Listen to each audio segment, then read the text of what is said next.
Mga kaigsuunan, mga friends,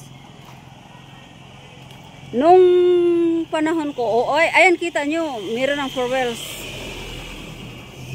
Nung kabataan ko pa, as I told you kanina sa mga videos ko, ay ang dito, ang daanan dito, ito lang, isa lang. Ay, ganito nga lang eh. Parang ganito lang siya. Ganito lang. Tapos isang tao lang ang pwede. Tapos magsunod lang, no? Isang tao lang tapos kami, sunod-sunod lang.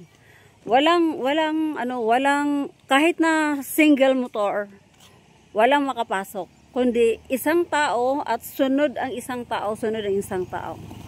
Tapos ipakita ko uli sa inyo yung tubig, yung sasapa. Yellow na po, di ba? Nung kapanahunan ko, clear water yan. Malalabhan pa po mga kaibigan. At yan, sobra ang improvement. Ang ganda ng tulay. Project po yan ng ating mahal na congressman na si Pimentel. Congressman Pimentel. Shout out. Napakagaling. At dito, itong bahay na to, naalala ko, dito yung kaibigan ko na classmate ko noong grade 6. Ito si Lorena Parpan. Shout out sa iyo. Kaibigan ko. Best friend ko si Lorena. Maganda si Lorena Parpan. Ang ganda ng bridge. Oh. Biruin mo mga kaibigan, noong wala pa ang bridge na ito. Dito po kami sa baba. Dito po sa baba ang aming dito kami, ayan. Ngayon nilagyan ng parang Manila na, bungga. Nilagyan ng hagdanan. May stairs na po siya mga kaibigan. Kita nyo? Grabe. Ang laki ng improvement. Unbelievable. I really can't believe. Ang sabi ng kapatid ko, medyo matagal-tagal na ang proyekto na ito ni Pimentel. So, maraming salamat mahal na Congressman Pimentel.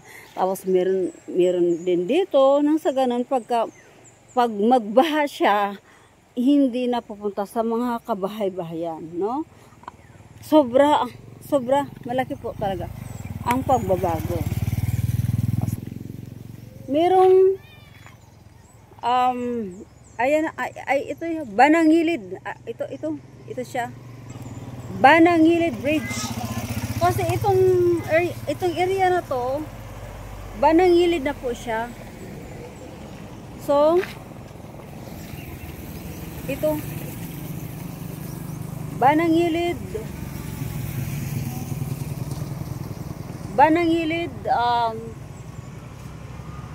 bridge, no? Tulay ng Banangilid. Dati wala po ito. Sa baba po kami. Napakahirap ng buhay namin dito. Ayan, ang ganda ng namin ng nature, no? Nature pa rin. Maganda, super ganda. Of course. Tapos akala ko wala nang ginto. Nakita niyo naman kanina, may ginto pa rin. Nung nagsample ako, isang ano pa lang 'yon, ang tawag doon sa paning, isang biringan pa lang, isang saklot pa lang, meron ng gold. May malaki nga po siya. Tapos may mga fine doon, marami. Ngunit kung sa isang araw na gagawin ko doon, makakaano na po ako, makaka 300 ako sa isang araw. So, syempre, medyo mura naman kung magtatanim-tanim tayo ng mga gulay, and then mag-alaga tayo ng chicken, whatever. So, makasurvive, no? At nandoon pa rin yung mga kaibigan, yung sinabi nyo, ayan yung banlasan ang tawag doon. Mas malaki mas marami ang makukuha mong ginto kapag gumagamit ka ng, ang tawag dyan ay banlasan. Ayan mga kaibigan. Ako mga kaibigan, mula nung ako adod, inuuna ko talaga ang, after ng ano ko, habang tayo ay, naglalakbay dito. Pinapangarap ko na makatapos sa pag-aaral, makapag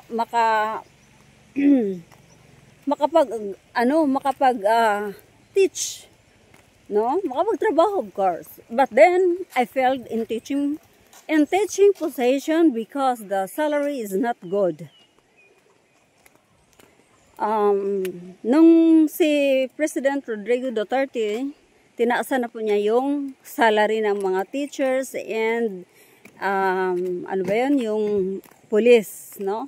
But then hindi pa rin sapat yun kasi yung mama ko nagkasakit, and then mga kapatid ko walang mga bahay, and then sa sarili ko din, mismo sa sarili ko, nangarap po ako na magkaroon ako ng magandang buhay. Mismo sa sarili ko. Ako ay ambisyosa. Ambisyosa po talaga ako. Na gusto kong magkaroon ng magandang buhay talaga. So, gusto kong maiahon ko sa hirap ang aking buhay. Kasi ayokong manatili na lamang na yung nanay ko na hindi ko maipagamot, yung sarili ko hindi ko maipampers ng maayos, yun, no? So hindi ako kontento sa sarili ko, kaya nag-abroad ako. Nangyari na yun mga kaibigan. Alam mo mga kaibigan, ang ganda na, ang ganda. Noon walang ganito. Tapos yun mga kaibigan, yun na nga, nag-abroad ako. Bumili ako dito ng ng lupa, kaso lang medyo kasi kung doon sa nag-sample ako, I tried na magpaning kung kaya ko pa ba, kaya ko pa naman pala, nakakuha nga ako ng ginto.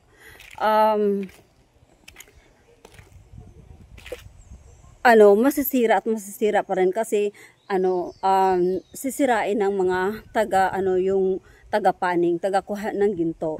So bumili ako sa bundok na kung saan ang income doon ay napupunta sa aking kapatid na nandito.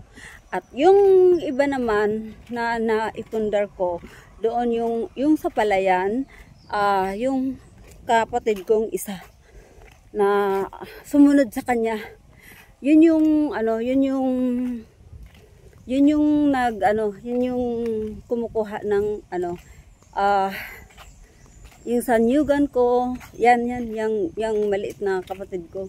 Tapos yung sa palayan, ayun yung isa, at saka yung sa isdaan. Meron nun kaming sa isdaan na sa malayo na yung kapatid ko, kaya hindi siya basta-basta alis-alis kung saan-saan. Kaya ako lang po talaga ay nag-abroad. So, ayan mga kaibigan, isa pa rin po yan. Ginawa po yan ni Pimentel, ng ating Congressman Pimentel, upang pagka halimbawa magbaha man po, hindi po siya, ayan bongga, di po ba? Ay, nako, ang ganda. No? Kaya, dapat dito sobrang rough road. Dati, grabe. Tapos pag naglalakad kami ng kapatid kong lalaki noon, hindi kami gabing-gabi na, sobrang nakakatakot talaga. December 13, 2024 pala ito. Completion ayan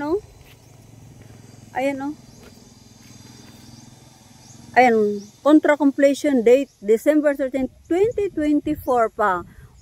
Di ba? Sinasabi ko sa inyo, hindi po ako nagsisinungaling. Barangay Tamis Barbo, Surigao del Sur.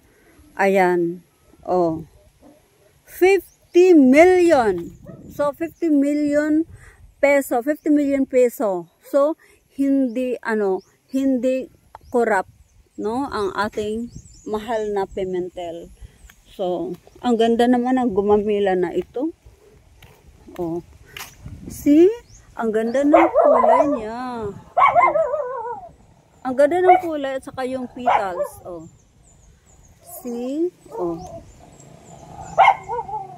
Oh. So, yan lang po mga kaibigan. Thank you so much for watching. Please like, subscribe, and touch the notification bell kung kung ano man ang gusto niyong ipa-video sa akin, paki-suggest naman at yun, mga friends, ito ay documentary sa aking buhay. Hindi ko naman inaano na, sino ba naman ako, 'di ba, friends, na talagang anuhin nyo, panoorin nyo, but then I wanna share my life, no? Na yun, grabe, kahit na tuyo, hindi kami basta-basta makakain ng tuyo. Kasi nakikita nyo naman, wala pa nga ito, wala ito, halimbawa ganito lang, mga ganyan lang, imustra ko sa ganyan lang ang daanan. Ganyan lang ang daanan. Tapos, hindi ka pwede magchinilas dahil maputik. Tapos, sunod-sunod kayo. Ganyan lang. Yun lang mga friends. Thank you so much for watching, no? God bless us. And, magtiwala tayo sa Diyos dahil walang imposible sa Kanya.